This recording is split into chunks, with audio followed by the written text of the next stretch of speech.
Hello friends, तो आज हम लोग ऑब्जेक्टिव के कुछ इंपॉर्टेंट क्वेश्चंस देखेंगे। ठीक है, जैसे कि आप लोग का पार्ट 1 में पेपर 1 में कुछ इंपॉर्टेंट जैसे ऑब्जेक्टिव क्वेश्चंस रहते हैं जो कि 8 मार्क्स का होता है। तो आप लोगों को पास पूरा चांस होता है कि 8 में 8 मार्क्स लेने का। ठीक है, अगर आप लोग ऑब्जेक्टिव अच्छे से कर लेते हैं तो इसलिए आप लोग को ऑब्जेक्टिव का क्वेश्चन नहीं छोड़ना है, उसमें आप लोग का मार्क्स आप लोग को उठाना है। तो हम लोग यहाँ पे हम लोग देखेंगे 2020 से 2022 मतलब 2020, 2021 एंड 22 का क्वेश्चन हम लोग यहाँ पे देखेंगे। हालांकि ऑब्जेक्टिव जो होता है कुछ खास नहीं पूछे जाते हैं, जैसे कि आप लोग का मान लीजिए इस बार जो नोट्स इंपॉर्टेंट है आने वाला है उसी से ऑब्जेक्टिव आएगा। जैसे कि इस बार का आप लोग का इंपॉर्टेंट है, मैं सजेशन आप लोग को दे चुकी हूँ, तो उसमें से आप लोग देख सकते हैं मेटाफिजिकल पोइट्री है, प्री रेफलाइट पोइट्री है एंड वे वाले हैं। तो उसमें जो पोइट्स है, पोइट्स के बारे में आप लोगों को थोड़ा बहुत जान लेना है कि पोइट्स का बॉर्न कब हुआ है, पोइट किस टाइप का कवि है, मेटाफिजिकल को रोमांटिक एंड विक्टोरियन कौन सा एज का था। तो वो पोइट्स के बारे में वो सब आप लोगों को जानकारी ले लेना है, उसी से ऑब्जेक्टिव क्वेश्चन बनता है। तो मैंने ये पिछले साल का कुछ ऑब्जेक्टिव क्वेश्चन है, हालांकि इसमें से 1-2 क्वेश्चन शायद देखने को मिल जाए या 4-5 भी देखने को मिल सकता है, तो इसलिए हम लोग इसको भी थोड़ा देख लेंगे। ठीक है, चलिए स्टार्ट करते हैं। जैसे कि शेक्सपियर है, शेक्सपियर का बॉर्न पूछ लिया। शेक्सपियर वॉज बॉर्न, कब बॉर्न हुआ था? 23 अप्रैल 1564 में। ठीक है, तो इसका डेथ भी पूछ सकता है, डेथ कब हुआ था? 23 अप्रैल 1616 में। तो ये आप लोगों को याद कर लेना है। उसके बाद नेक्स्ट हम लोग देखेंगे कि the most remarkable achievement during the Elizabethan period in English literature was in the field of. तो एलिजाबेथन पीरियड में जो है सबसे महत्वपूर्ण मतलब उल्लेखनीय किस चीज़ में हुआ है, मतलब किस चीज़ में बहुत ज़्यादा डेवलप हुआ है इंग्लिश लिटरेचर में, तो किस चीज़ में हुआ था? एलिजाबेथन पीरियड में पोइट्री में हुआ था। ठीक है, उसके बाद थर्ड देखेंगे हम लोग, who was the central sun among the university wits. University wits में सेंट्रल सन कौन है, किसे माना गया है? तो वो है क्रिस्टोफर मार्लो। उसके बाद है which was the first novel of Charles Dickens, मतलब चार्ल्स डिकन्स का फर्स्ट नोवेल क्या है? तो क्या है? पिकविक पेपर्स है। तो मतलब कुछ फेमस पोइट्स का भी आप लोग को देख लेना है कि कौन कौन सा फेमस पोएम है। ठीक है, जैसे कि पैराडाइज लॉस्ट हो गया, शेक्सपियर का कौन कौन सा फेमस पोएम है, and T S. Eliot, John Keats, ये सब का फेमस पोएम्स का नाम आप लोग को देख लेना है, क्योंकि वो सब भी आ सकता है। उसके बाद हम लोग देखेंगे which poem of Thomas Stearns Eliot made him world famous, मतलब कौन सा ऐसा पोएम है जो थॉमस स्ट्रीम को इलियट को वर्ल्ड का पूरा फेमस बना दिया। तो कौन है? The waste land. तो मैंने आप लोग को बताया था कि टी.एस. एलियट का द वेस्टलैंड काफ़ी फेमस पोएम है, तो इससे क्वेश्चन देखने को मिल सकता है।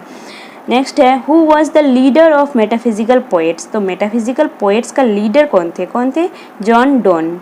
उसके बाद है the modern period of American literature famous dash through dash. तो जो मॉडर्न पीरियड अमेरिकन लिटरेचर में मॉडर्न पीरियड जो था वो कब से कब तक था फेमस? तो कब से? 1910 से 1930s में था। ठीक है, तो यहाँ पे इस टाइप से ब्लैंक भी आप लोगों को पूछ सकता है। उसके बाद नेक्स्ट है फॉर उल्फ, उल्फ के लिए the angel of the house. ये जो है ये मतलब कोई पोएम्स या इस ड्रामा का लाइन उठा के दे दिया है, तो इसमें आप लोगों को कंफ्यूज होने का ज़रूरत नहीं है। ठीक है, तो इसमें मतलब कोई ड्रामा का लाइन इस टाइप से उठा के दे देता है, कभी कभी देखने को ऐसे मिलता है, लेकिन इस टाइप से क्वेश्चन ज़्यादा नहीं बनता है, कम ही बनता है। तो the angel of the house वो क्या था? Watched over women. तो उल्फ का जो the angel of the house में किसके बारे में बताया गया है? ओमेन के बारे में बताया गया है। ठीक है, उसके बाद हम लोग देख लेंगे who is the author of Volpone. Volpone का ऑथर कौन है? तो बेन जॉनसन है। तो इस टाइप से जो कुछ फेमस वर्क्स है उसका तो वो सब देख लेना है, क्योंकि उसका राइटर पूछ सकता है। जैसे कि वोल्पोन, उसका राइटर बेन जॉनसन है। हर्वर्ड बिलोंग्स टू, हर्वर्ड कहाँ से बिलोंग करते हैं? तो कहाँ से? मेटाफिजिकल पोइट है एक प्रकार का वो। King Lear is, King Lear जो है एक स्टोरी प्ले ही है। किंग लियर एक प्ले है जो वो कैसा है? ट्रेजेडी है या कॉमेडी है? तो ये क्या है? एक ट्रेजेडी है। Lyrical ballads was written collaboration of. तो लिरिकल ब्लड्स जो है वो कब लिखा गया है? तो वर्ड्सवर्थ एंड कोलेरिज के द्वारा वो लिखा गया है। Shakespeare died in the year. तो देखो नेक्स्ट ये शायद 2021 का क्वेश्चन है, जिसमें पूछ लिया गया है शेक्सपियर का डेट कब हुआ था। वहाँ पे बर्थ देखे थे, यहाँ पे डेट मिल गया है। तो कब हुआ था? 23 April 1616। Oliver Twist is the novel written by, Oliver Twist novel जो है किसके द्वारा लिखा गया, तो चार्ल्स डिकेंस के द्वारा लिखा गया। इसका बॉर्न एंड डेथ भी देख लेंगे, 1812 में इसका बॉर्न हुआ था एंड 1970 में इसका डेथ हुआ था।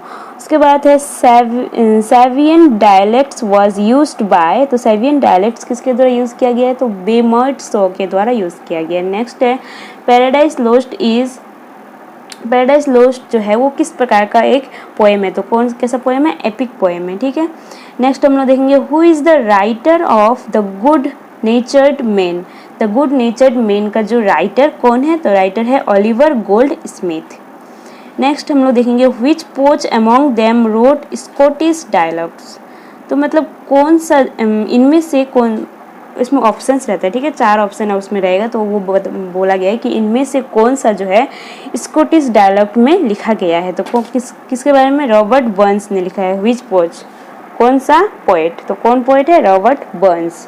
इसके बाद है who is the leader of university weeds, जैसे देखो ये क्वेश्चन हम लोग पहले भी देख चुके थे कि सेंट्रल सन यूनिवर्सिटी वीट्स के कौन थे, तो क्रिस्टोफर मार्लो, लीडर भी क्रिस्टोफर मार्लो ही थे। इसके बाद हम लोग देखेंगे व्हेन और the lyrical bloods published, lyrical bloods published कब हुआ था, 1798 में लिरिकल ब्लड्स पब्लिश्ड हुआ था, ठीक है। नेक्स्ट हम लोग देखेंगे कि T S. Eliot murder in the cathedral is a dash, तो टी.एस. एलियट का जो एक प्ले है murder in the cathedral is, वो किस टाइप से पोएम है, तो वो पोएटिक प्ले है, एक टाइप का प्ले है, पोएटिक प्ले या फिर पोएटिक ड्रामा, दोनों है ये। How many place did Shakespeare right, तो शेक्सपियर जो है कितने प्लेस अपने जीवन में लिखे, कितने प्लेस लिखे, 37 प्लेस लिखे, ठीक है। तो शेक्सपियर जैसे कि आप लोगों को पता होगा शेक्सपियर के काफ़ी फेमस पोएट है, इसी के कारण शेक्सपियर से रिलेटेड काफ़ी क्वेश्चंस बन सकते हैं, ठीक है। तो शेक्सपियर के बारे में आप लोगों को पूरा डिटेल्स में पढ़ लेना है। तो हम लोगों ने यहाँ पे कुछ मोस्ट इम्पॉर्टेंट ऑब्जेक्टिव क्वेश्चन देख लिए जो प्रीवियस ईयर में आया हुआ है, तो आई होप आप लोग को सब समझ में आ गया होगा। तो इस टाइप से क्वेश्चंस बनते हैं, आप लोग क्वेश्चंस का मतलब देख सकते हैं कि क्वेश्चंस किस टाइप से बन रहे हैं। मतलब अगर आप लोग नोट्स पढ़ लेते तो शायद आप लोग अगर नोट्स अच्छे से पढ़ लेते तो उसमें से ही बीच से कहीं से कुछ ऑब्जेक्टिव क्वेश्चंस बन जाता है, ठीक है। तो इस टाइप से आप लोगों को तैयारी करना है अपना ऑब्जेक्टिव क्वेश्चंस का, और इसमें सबसे अच्छा मार्क्स टेकिंग है, आप लोग मार्क्स उठा सकते हैं 8 में 8 मार्क्स अगर आप लोग सही से ऑब्जेक्टिव करते हैं तो आप लोग को सही से पढ़ना है, ठीक है। आप लोग एग्ज़ाम ज़्यादा दूर है नहीं, तो मन लगा के पढ़ाई कीजिए, बस इतना ही है। तो मिलते हैं हम लोग नेक्स्ट वीडियो में, तब तक के लिए बाय बाय।